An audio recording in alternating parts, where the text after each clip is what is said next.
पता नहीं राधा, किंतु मैं इस उपाय से सहमत नहीं हूँ। कुछ भी स्पष्ट नहीं है। हाँ राधा, अब तक तो मेले में जाने का अर्थ होता था कि धन खर्च करना, किंतु ये किस प्रकार संभव है कि मेले से धन कमाया जा सकेगा? मेरी तो कुछ समझ नहीं आ रहा है। आवश्यकता भी नहीं, मैं समझ गई हूं ना, पर्याप्त है। आपको अधिक बुद्धि लगाने की कोई आवश्यकता नहीं। आप सब केवल इतना बताइए कि मेले के लिए आपके पास क्या क्या सुझाव है। हम ऐसा क्या कर सकते हैं जिससे हम अधिक से अधिक धन अर्जित कर पाए। हाँ राधा, मैं अपनी वहां मिठाई की दुकान लगाऊंगी। दुकान का सुझाव तो मैंने पहले ही सोच लिया था। कोई और सुझाव दो। हाँ तो अपने बलराम बाबू है ना, तो अपना बल का प्रदर्शन करके सबका मनोरंजन करेंगे।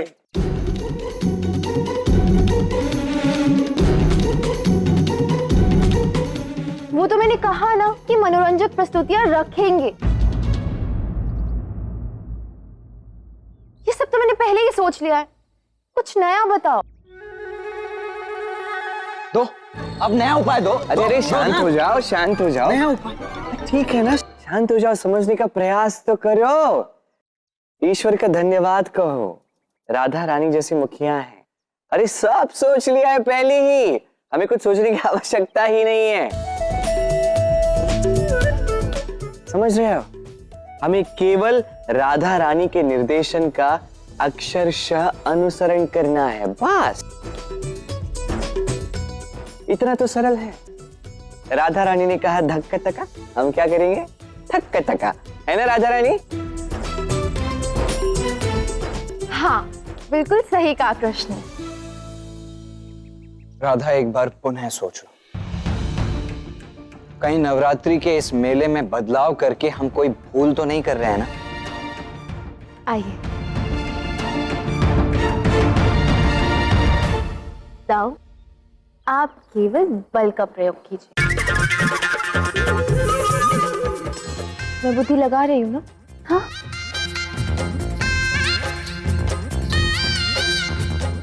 देखो तो कान्हा, राधा ने कितनी विनम्रता से मुझे श्रमिक बनने पर विवश कर दिया।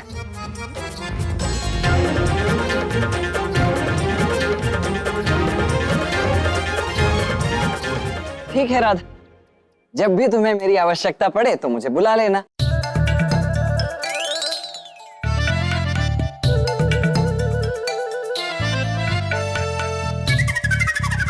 कान्हा, तुम्हें राधा की एक भी बात समझ आ रही? वो किसी की सुन ही नहीं रही है, उसके मन में जो आ रहा है वो वही कर रही।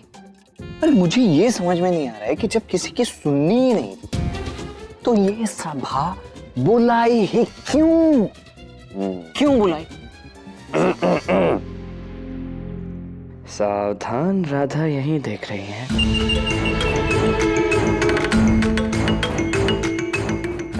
अरे वाह, कितना अच्छा है। उपहास कर रहे हो।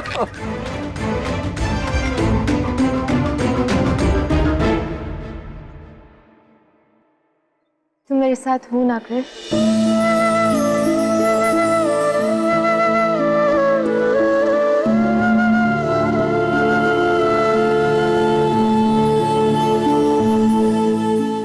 मैं सदैव तुम्हारे साथ हो, राधा। ये क्या कह रहे हो कान्हा? वही कह रहा हूं जो सच। आपको कुछ और कहना है? अब मौन रहिए दाऊ, राधा की डांट खानी है क्या? हाँ में हाँ मिलाओ बस। अरे नहीं नहीं, मेरे कहने का तात्पर्य ये है कि केवल तुम ही क्यों, हम सब साथ देंगे ना राधा का, हम सब साथ हैं राधा के।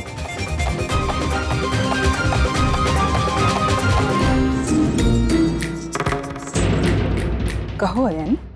माँ राधा के पास एक उत्तम योजना है।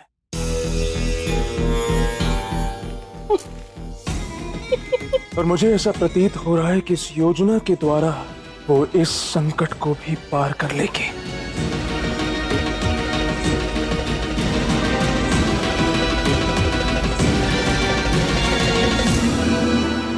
तुम्हारी माँ के होते हुए राधा इस संकट से कभी नहीं निकल पाएंगी।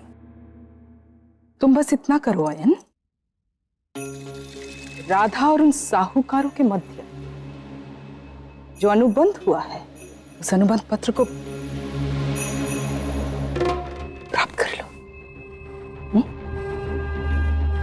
हमें भी तो पता चले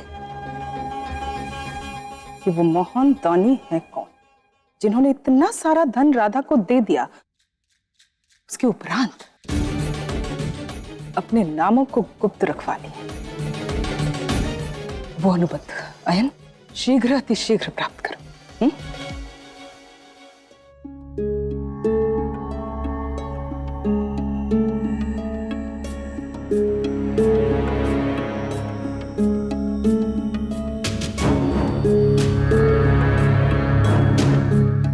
तुम्हारा विकल्प तो उचित है राधा, किंतु नवरात्रि के मेले के बारे में ना तो कभी सुना है और ना ही कभी देखा है।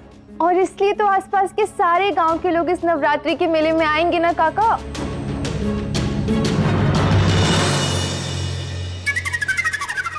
वो सब तो ठीक है राधा बिटिया, किंतु इस तरह के मेले का आयोजित करना भी तो बहुमूल्य होगा।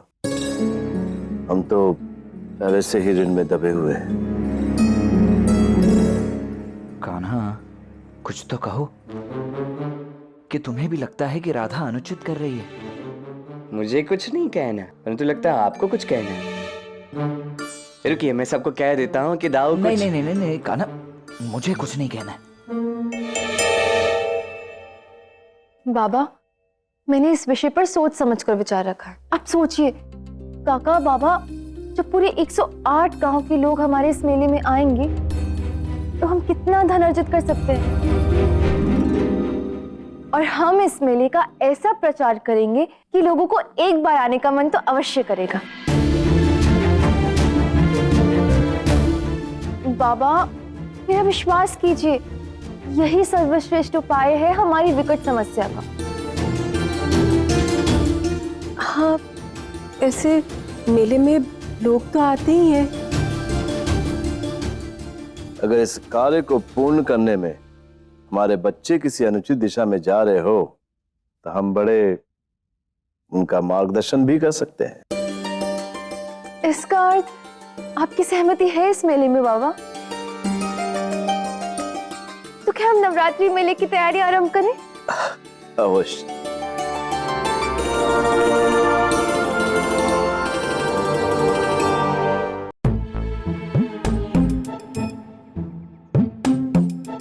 क्या हुआ, इतने क्रोध में क्यों हो?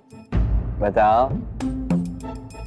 कान्हा, तुम भली भांति जानते हो कि राधा जो कुछ कर रही है उसके परिणाम भयानक हो सकते हैं। उसके पश्चात भी तुम उसका साथ दे रहे हो और मुझे कह रहे हो कि मैं क्रोधित क्यों? तो अब मैं क्रोधित भी ना हूं।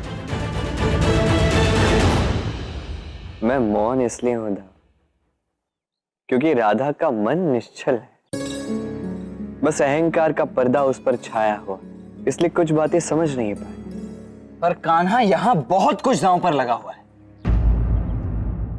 जानता,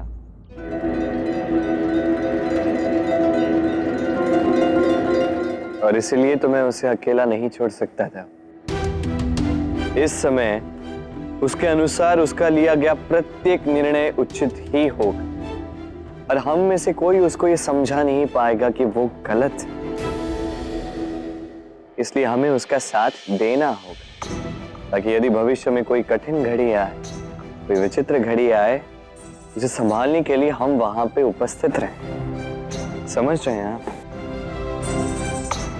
पर कान्हा, ये नवरात्रि मेला ये पूर्णतः असफल होगा, ये तुम जानते हो ना कान्हा। अब इस मेले का भाग्य पूर्णतः राधा के अभिमान पर निर्भर करता है। यदि उसे ज्ञात हो जाता है कि उसे अब सहायता की आवश्यकता है, उसे ज्ञात हो जाता है कि उससे कोई गलती हुई है, कदाचित तब वो अहंकार से ऊपर उठकर सबकी सुनने लगे। इस संकट से ऊपर उठने का यही एकमात्र मार्ग है।